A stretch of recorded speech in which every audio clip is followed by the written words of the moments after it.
Je vais vous montrer 3 photos fascinantes et extrêmement convaincantes du Bigfoot. Je vais vous exposer les preuves et raisons logiques qui m'ont convaincu de l'authenticité de ces photos, afin que vous puissiez ensuite vous faire votre propre opinion. Numéro 1, la bête des 7 chutes 2005. Cette photo est unique et intéressante parce que, contrairement à la plupart des images supposées du Bigfoot qui circulent sur Internet, celle-ci ne semble rien montrer d'inhabituel ou d'anormal, du moins à première vue. Ce n'est qu'en zoomant assez loin dans le coin inférieur droit que le sujet inhabituel de cette image devient apparent. Prétendument prise le 1er juin 2005 dans un parc sauvage au Québec, au Canada, appelé le Parc des Sept. Chutes, ou Seven Falls Park en anglais, nommé d'après les cascades qui s'y trouvent. Le photographe était un chauffeur de camion canadien français, dont le nom aurait pu être Larry, bien que les sources ne soient pas d'accord à ce sujet. Et l'homme a fait de son mieux pour rester assez anonyme après avoir mis la photo en ligne. Comme je l'ai mentionné, l'un des aspects les plus frappants de cette photo en tant que preuve potentielle du Bigfoot est le fait que lorsque la plupart des gens la regardent pour la première fois, ils voient simplement une photo d'une forêt et d'une rivière et rien d'autre de particulier. Et en fait, c'était le cas pour le photographe lui-même qui a pris cette image simplement pour capturer le beau paysage, comme il a pris de nombreuses autres photos pendant son séjour dans le parc. Il a rien remarqué d'anormal sur l'image avant plusieurs jours, une fois rentré de son voyage, alors qu'il feuilletait toutes les photos qu'il avait prises et se remémorait ses souvenirs. Quelle que soit la chose anormale qu'il a capturée, elle était assez loin de lui à ce moment-là, c'est pourquoi on ne peut vraiment bien l'observer qu'en zoomant beaucoup dans le coin inférieur droit. Quand on le fait, on voit ce qui semble clairement être une silhouette humanoïde bipède avec une fourrure sombre et une tête allongée en forme de cône ou une crête sagittale classique. Ce qui ressemble fortement à ce qu'on observe chez les gorilles à dos argenté. En fait, de nombreux traits de cette forme anormale sont similaires à ceux d'un gorille dos argenté. Non seulement la crête sagittale, mais aussi l'arcade sourcilière très prononcée et épaisse, les yeux enfoncés, les épaules larges et ce qui ressemble à un long bras qui s'enroule devant la créature, en quelque sorte. Ce bras semble tenir quelque chose de blanc, que certains ont supposé être une sorte d'animal blanc, peut-être un chien, et certains ont émis l'hypothèse qu'il pourrait s'agir d'un animal de compagnie disparu de la région. Certains pensent qu'il s'agit d'un coyote plus clair que la normale. Bien que les similitudes entre un gorille et cette créature soient frappantes, tout ne semble pas correspondre à un gorille dos argenté.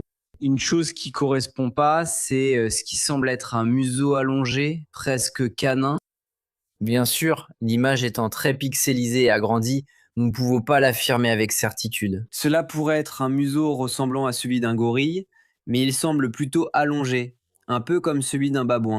Certains ont même affirmé que cela ressemble à un museau de canidé et ont émis l'hypothèse qu'il s'agirait en réalité d'un homme-chien ou d'une sorte de créature ressemblant à un loup-garou. N'est que ce que nous voyons soit un museau allongé ou non, l'apparence bipède et simiesque est très difficile à nier. Mais bien sûr, cela n'a pas empêché certaines personnes d'essayer. De nombreux sceptiques affirment qu'il s'agit d'un cas de pareidolie, c'est-à-dire que les gens interprètent une silhouette anormale comme quelque chose qu'ils veulent voir plutôt que ce qui s'y trouve réellement. Le problème avec cette théorie, c'est que lorsque moi et beaucoup d'autres regardons cette version agrandie de l'image, je n'ai pas l'impression d'avoir à faire beaucoup d'interprétations pour arriver à la conclusion qu'il s'agit d'une sorte de créature simiesque dressée. Je suis tombé sur cette version modifiée de la photo agrandie en ligne où quelqu'un, qui est resté anonyme autant que je puisse en juger, essaie d'affirmer qu'il s'agit d'une vue de dessus d'une personne tenant un appareil photo. Et pour être honnête, je trouve que c'est vraiment tiré par les cheveux. Sans les lignes qu'ils ont tracées sur l'image, cela ne ressemblerait vraiment pas du tout à ce qu'ils prétendent. La tache blanche que cette personne affirme être la main droite d'un humain, tenir un appareil photo ne ressemble en rien à une main. Lorsque vous retirez le contour qu'ils ont dessiné, ce qu'ils prétendent non plus ne ressemble pas à une main. Une vue de dessus d'une tête aux cheveux blonds ne ressemble en rien à cela sans les lignes. L'endroit où ils ont dessiné les prétendus bras du photographe ne contient vraiment rien qui puisse soutenir l'idée qu'il s'agit de bras humains tenus à cet angle, si ce n'est les lignes. Et l'aspect le plus accablant pour moi, en tant que personne ayant fait beaucoup de photographie professionnelle dans ma carrière, C'est la zone où ils prétendent qu'il y a un appareil photo. Ce qu'ils ont dessiné ici semble avoir deux structures ressemblant à des objectifs, une qui dépasse à l'avant et une à l'arrière. Ce n'est pas comme ça que sont les appareils photo réflexes numériques, et même si c'était le cas, pourquoi l'appareil photo serait-il dirigé vers la personne? On pourrait supposer, je pense, qu'ils essayaient de prendre un selfie, mais si ce qu'ils prétendent être l'objectif est bien l'objectif, alors qu'est-ce que cette chose brun-rougeâtre en face de cela? Et pourquoi la prétendue main droite le couvre-t-elle? Le créateur de cette œuvre semble avoir tenté une sorte d'explication concernant l'identité de cet étrange objet cylindrique brun-rougeâtre, ou de ce qu'ils prétendent être un objet cylindrique. L'étiquette à l'écran l'identifie comme une sorte de couvercle en forme de cylindre, probablement un cache-objectif, mais n'est-il pas intéressant de constater que ce prétendu cache-objectif est nettement plus court que le prétendu objectif qu'il est censé recouvrir? Ils ont gentiment dessiné ce qu'ils prétendent être un pied de trépied, donc peut-être suggère-t-il que cette personne règle l'appareil photo en mode retardateur pour pouvoir reculer et prendre un selfie. Mais encore une fois, sans les lignes qu'ils ont dessinées, rien de ce qu'ils affirment ne semble réellement être là. Un autre argument majeur contre l'idée qu'il s'agisse simplement d'une vue de dessus d'un photographe humain, bien que la créature sur l'image originale ait été prise sous un angle légèrement plongé par le photographe, ce n'était pas à ce point plongé. C'était plutôt un angle oblique vers le bas, en diagonale, pas à la verticale. Et cela devient évident lorsque nous voyons la comparaison ultérieure que le photographe et ses amis ont faite après être revenus à cet endroit quelques semaines plus tard. Après avoir remarqué la créature anormale, le chauffeur de camion qui a pris l'image originale est revenu quelques temps plus tard pour essayer de comprendre ce qu'il avait vu et photographié. Ce qu'il a fait, c'est se placer exactement au même endroit et prendre plusieurs autres photos en essayant de recréer l'angle exact de la première. Il a également pris quelques vidéos depuis le même endroit. La première chose qu'il a remarqué, c'est que ce qu'il avait capturé dans le coin inférieur droit de l'original n'était plus là. Ce qui exclut complètement la théorie. Certains ont affirmé qu'il ne s'agissait que d'une grosse bûche pourrissante ou d'un morceau d'arbre qui ressemblait à un grand singe dressé. C'est assez tiré par les cheveux.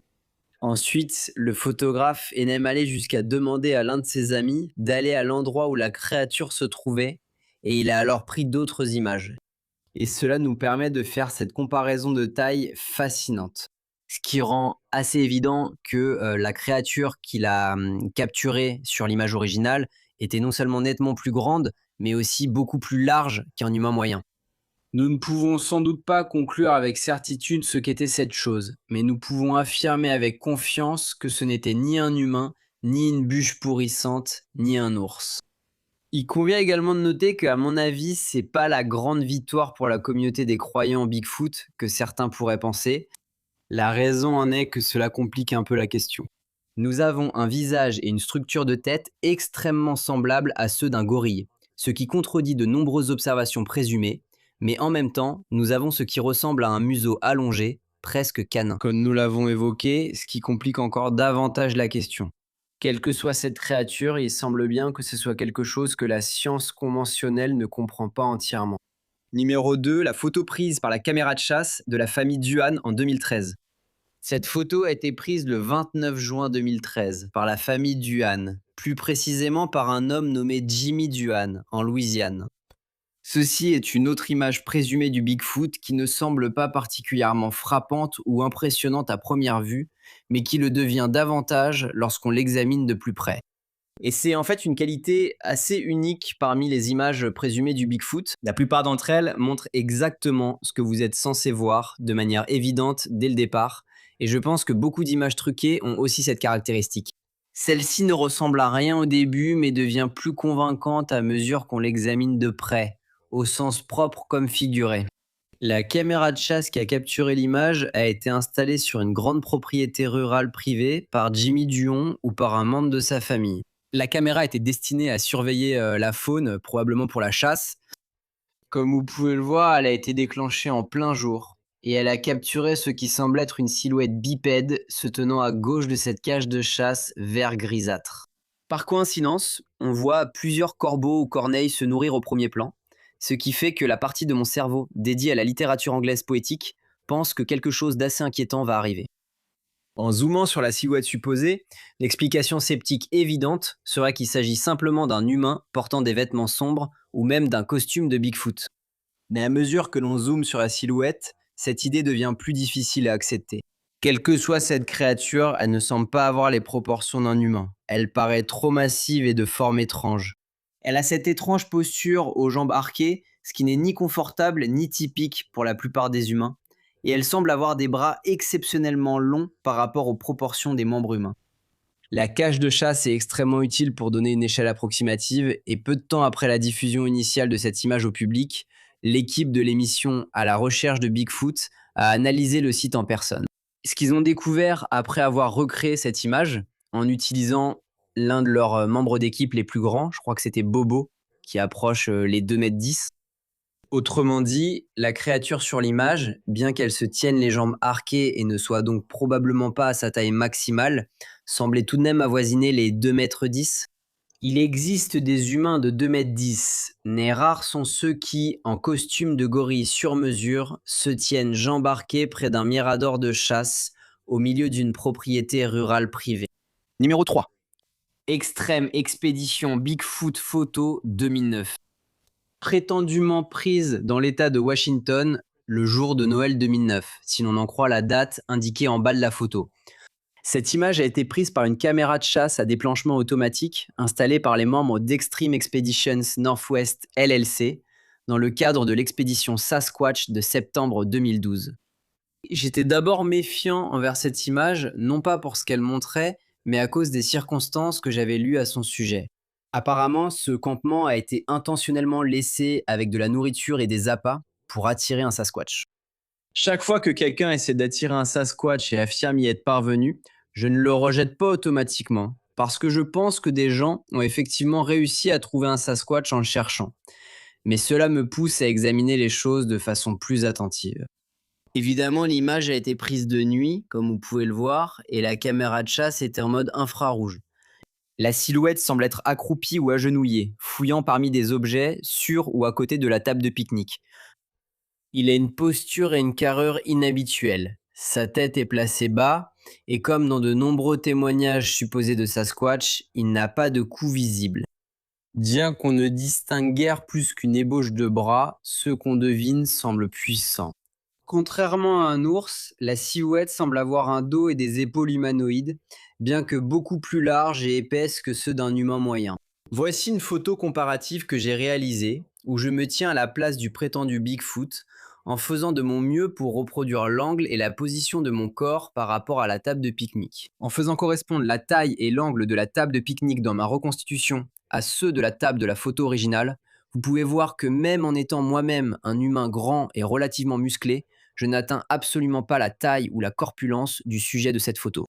Il semble être recouvert d'une épaisse fourrure blanchâtre, bien que pas particulièrement longue, ce qui est intéressant et évocateur. Lors de mon premier examen de cette photo, en préparant mes réflexions pour réaliser cette vidéo, je me suis surpris à me demander ce qu'était ce petit quelque chose dans le coin inférieur gauche. Ce que nous voyons, c'est manifestement, au moins en partie, des sacs poubelles ou un genre de matériau plastique semblable à du film, à l'extrémité du banc le plus éloigné de la table de pique-nique. Et au début, je pensais que ce matériau ressemblant à un sac poubelle en plastique ou à du film plastique continuait clairement jusqu'au sol, juste derrière le sujet. En y regardant de plus près, je me suis demandé si c'était vraiment tout. Est-ce que ça ressemble pas un peu à des pieds d'une personne agenouillée ? Peut-être que je me fais des idées. L'un des détails les plus fascinants de cette figure pour moi, c'est la rainure verticale qui descend au centre de son dos, séparant les deux masses musculaires de son dos. C'est quelque chose que l'on observe chez les gorilles et d'autres grands singes, ainsi que chez les humains qui ont suffisamment de muscles dorsaux pour développer cette caractéristique. En revanche, ce n'est pas quelque chose que l'on voit chez les ours. Cette rainure dans le dos abrite les muscles érecteurs du rachis. Et à moins d'avoir de bonnes connaissances en anatomie, cela ne semble pas évident. C'est pas une caractéristique que vous seriez susceptible d'inclure si vous inventiez une sorte de faux personnage ou si vous mettiez un costume de gorille sur votre corps. De plus, si la largeur apparente de la table de pique-nique est un indice, alors le torse de cette créature est extrêmement large, malgré le fait qu'elle soit probablement un peu plus éloignée de la caméra que la table.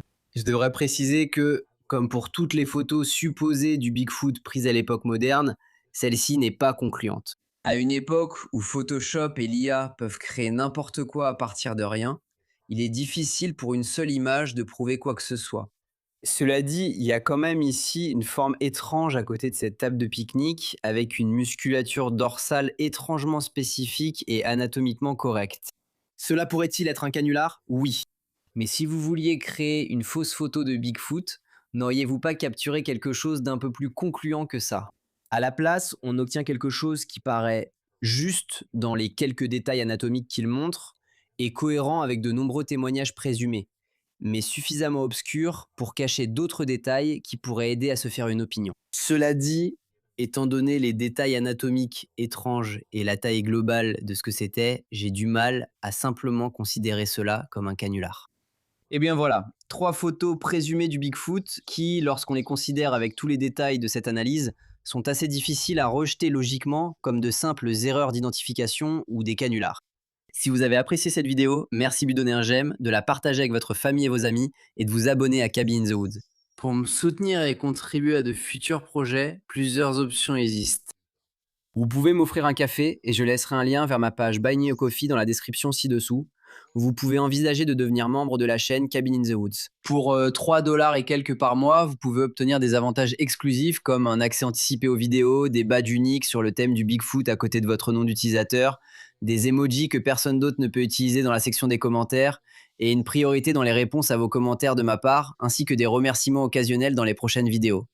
Merci beaucoup d'avoir regardé